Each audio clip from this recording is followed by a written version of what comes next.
मिल के तलबिया पढ़ा जाता है तो कुफार के ऊपर इसका रोब पड़ता है, रोब तारी होता है। और हज के अंदर रसूलुल्लाह सल्लल्लाहु अलैहि वसल्लम ने ऐसे अहकाम का बताया है जो सामने वालों के ऊपर रोब डालते हैं। जैसे नबी अलैहिस्सलातु वस्सलाम ने फरमाया, मेरे सहाब तुम उम्रा करने के लिए आए हो मेरे साथ, मक्का वाले ये चेक कर रहे हैं कि कहीं मदीना में जाके कमजोर तो नहीं हो गए नबी सल्लल्लाहु अलैहि वसल्लम और इनके साथी।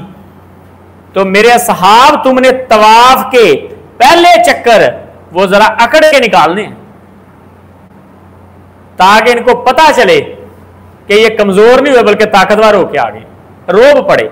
तो गैर मुस्लिमों के ऊपर अपना रोब डालना ये नबी अलैहिस्सलातु वस्सलाम की सुन्नत से साबित है। ये जो फौजी परेड होती है और अपने हथियारों को शो किया जाता है और जनाब उनकी नुमाइश होती है असले की, ये सारी चीजें माना रखती हैं।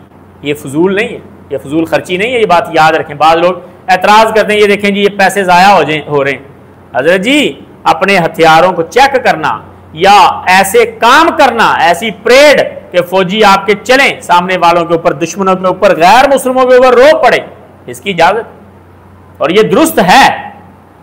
और अल्लाह रब्बुल इज्जत ने वैसे भी कह दिया ना, वाइद्दू लहुम मस्ततातुम मिन कुव्वा, कि उनके लिए अपना असलिया तैयार रखना है, उसको चेक करते रहें।